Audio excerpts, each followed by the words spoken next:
आपने हमें यहाँ पे आपके घर में याद किया, इसके लिए हम आपका तहे दिल से शुक्रिया कहते हैं। और हमेशा सैयदना साहब और आपका बहुत गहरा रिश्ता रहा है। मेरे ग्रैंडफादर सैयदना मोहम्मद बुरहानुद्दीन का और आज सैयदना साहब का। और जो आपने अभी वक़्फ़ बिल का जो पास हुआ है, उनमें हम माइनॉरिटी विद इन माइनॉरिटी है, और उनमें हमें आपने जगह दी है, हमारा नाम आया है। और जो काम हुआ है हिंदुस्तान की तरक्की के लिए, आपकी ख्वाहिश है कि सबको साथ लेकर चलना है। और जो काम हुआ है और हो रहा है वो इंशाअल्लाह इंडिया के लिए, हिंदुस्तान के लिए और पूरे देश के लिए बहुत खूब होगा।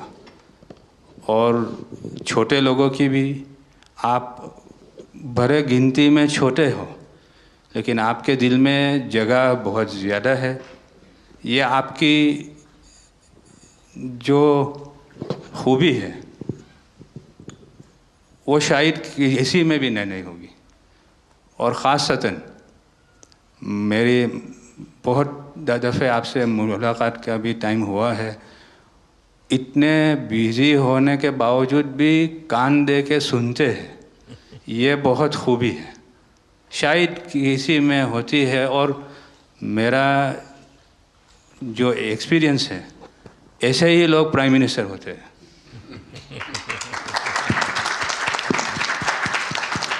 સાહેબ, વક્ફ અમેન્ડમેન્ટ બિલ આપ લઈને આવ્યા, 75 વર્ષમાં પહેલી વાર આ કમ્યુનિટી, બીજા મુસ્લિમ કમ્યુનિટીને કોઈએ સાંભળ્યું છે, કોઈએ એકનોલેજ કર્યા છે। સાહેબ, मैं आपने एक वाक्यो कहूँ, भिंडी बाज़ार में हमारो एक प्रोजेक्ट चाले है। हमारे प्रोजेक्ट में एक जगह है भिंडी बाज़ार के अंदर जो हमने 2015 में खरीदी। हम मालिक हैं, बहुत मेहनत से खरीदी। उस जगह को 2015 में लिया, 2019 में कोई नासिक का और अहमदाबाद का शख्स जाके बोलता ये जगह वक्फ है।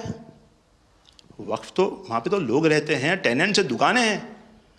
एक 700 स्क्वायर फीट जगह पे कोई नमाज पढ़ता होगा जो कम्युनिटी हॉल होता है।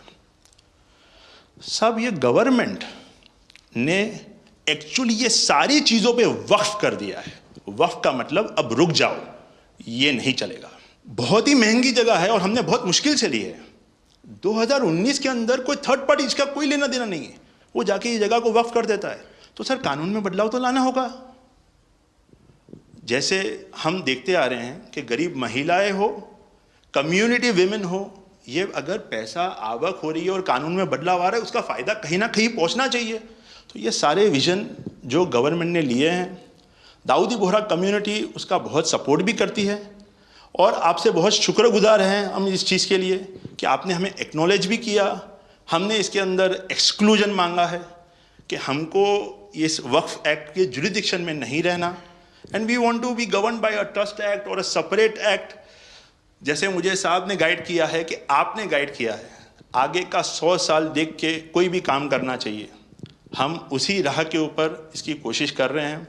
और मैं वापस से बहुत बहुत धन्यवाद करता हूं आपका कि आपने ये बिल और ऐसे बहुत से कठिन बिल जो आते रहते हैं, बहुत बहुत धन्यवाद। मैं एक और चीज़ शाह साहब के द्वारा ये कहता हूं कि सैयदना साहब की उम्र अल्लाह ताला तार रोज़े क़यामत दराज करे। उनकी मोहब्बत करनार माननीय प्रधानमंत्री जी को अल्लाह ताला सेहत में रखे, हिफाजत में रखे, लंबी आयुष दे और हमारे देश की सेवा आप करते रहिए। 1923 से हम ये गुहार गवर्नमेंट से लगा रहे हैं कि हमें एग्जेम्पशन चाहिए। जो 51st हिज होलीनेस थे, उसके बाद 52nd सैयदना साहब और आज 53rd दाइल मुतलक सैयदना साहब वही सेम बात कर रहे हैं कि हमें एग्जेम्पशन चाहिए। 1923 में साहब जब एग्जेम्पशन मिला तो माइनॉरिटी को कंसीडर करा गया, लेकिन 100 साल बाद, जैसा गृह मंत्री जी ने उनके इंटरव्यू में पिछले सप्ताह कहा कि हमने सिर्फ माइनॉरिटी को कंसीडर नहीं किया। साहब, ये जो एक्ट आया है वो प्रिवी काउंसिल क्यों लेकर आई? प्रिवी काउंसिल ने ये एक्ट इनैक्ट किया माइनॉरिटी के प्रोटेक्शन के लिए। लेकिन साहब आपने ये एक्ट इनैक्ट किया सिर्फ माइनॉरिटी के प्रोटेक्शन के लिए नहीं, बल्कि माइनॉरिटी विद इन माइनॉरिटी के लिए। तो ये उस दिशा में साहब बहुत ही बड़ा स्टेप है। It is indeed a very strong step for the way forward. Thank you very much for it sir. In India, we have always found fertile ground, a land that has welcomed our work, recognized our values, and allowed our identity to flourish. Pradhan Mantri ji, under your leadership, we distinctly feel this spirit of inclusion. The recent amendment to the Waqf legislation, in which the Dawoodi Bohra community was formally recognized for the first time in independent India's 75-year history, may have been a brief mention, but to us it was profound.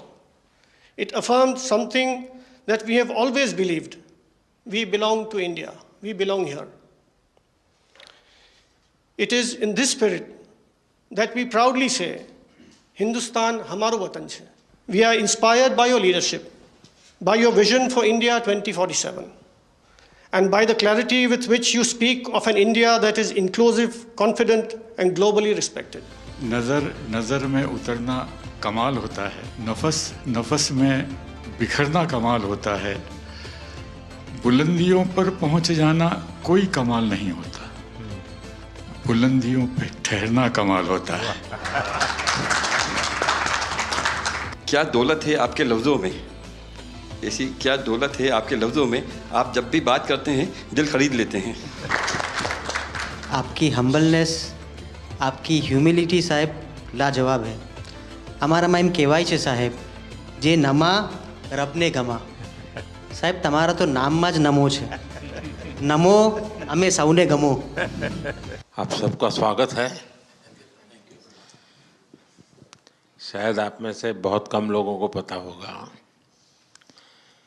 कि जब मेरे मन में वक्फ के act पर काम करने का विचार आया तो सबसे पहले मैंने सैयदना साहब से सलाह मशवरा किया,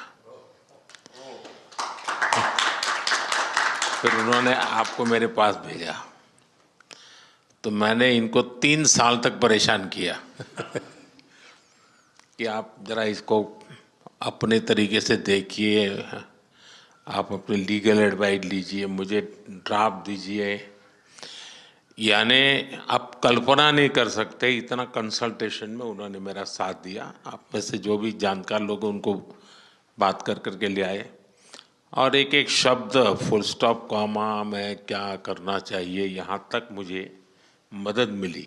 ये बात मेरे लिए कोई नई नहीं थी, कैसे करना उसके लिए आपको शायद याद होगा जब आपके दादाजी सैयदना साहब, अब वो तो 1900 से, तो एक बार मेरे घर पे आए थे, तो फिर उसी में से बात निकली पाटन की। अब एक व्यक्ति इस वक़्फ़ के नाम पे आप लोगों के लिए वो सबसे बड़ी श्रद्धा की जगह है, उसको दबोच के बैठा हुआ। अब मैं भारी कोशिश की मैंने खुद ने, यानी मुझे मालूम था कि कितनी पीड़ा आप लोग सह रहे हैं। एक्चुअली वक्फ का जो स्पिरिट है, आखिर ये किस चीज के लिए, किसके लिए, उसका अगर दुनिया को उत्तम से उत्तम कोई मॉडल दे पाएगा तो सैयदना साहब दे पाएंगे। लेकिन अब नई व्यवस्था में कानून के तहत तो दुनिया देखे, क्योंकि देखिए कल तक वक्फ के नाम पर क्या हुआ और अब देखिए कैसे हो सकता है। और जब गरीब से गरीब इंसान की दुआ मिलेगी तो उसकी ताकत अनेक गुना बढ़ जाती है जी। हमारा काम है ऐसे लोगों के हाथ में अधिकार देना, ऐसे लोगों के हाथ में व्यवस्था देना। तो इसके लिए हम इतनी बड़ी लड़ाई लड़ रहे हैं। वीडो जो है, महिलाएं हैं, उनके साथ बहुत नाइंसाफी हो रही है जी। हमारी कोशिश है कि उनको कोई न्याय मिले, उनकी भविष्य की। अब कुछ परिवारों को पता नहीं होता है, संपत्ति ऐसे ही वक्त को करवा देते हैं और बैठ जाते हैं कुछ लोग। तो मेरे पास ये कानून तो बाद में बना, पहले राउंड में जब मेरे पास रिपोर्टिंग आया, जब मैं यहाँ 19 में जीत करके आया, तब मेरे पास आया 1700 से ज़्यादा मुस्लिम समाज की शिकायतें थी कि भाई हमें न्याय दो, ये वक़्फ़ वालों ने हमारे साथ ये किया है। उसमें ज़्यादातर बहनें बेटियां थी। तब जाकर के मैंने कहा भाई रियलिटी क्या है, खोजो। तो ये रातों रात नहीं आया है जी, लगातार 5 साल तक हर बारीक चीज़ को कोशिश की समय। फिर उसमें से मुझे बहुत पहले बड़े सैयदना साहब से काफ़ी बातें मेरी होती थी, तो मुझे मालूम था कि बोहरा समाज हो या शिया मुस्लिम हो, उनको तो और मुझे अहमदिया को और मुसीबतें हैं। मैंने कहा भाई इनको तो कोई अलग से प्रोटेक्ट करना पड़ेगा। और उसमें से मैंने इस व्यवस्था को विकसित करने का प्रयास किया है। मुझे अच्छा लगा, आप सबसे मिलने का मौका मिल गया। चलिए, बहुत बहुत धन्यवाद आप सबका।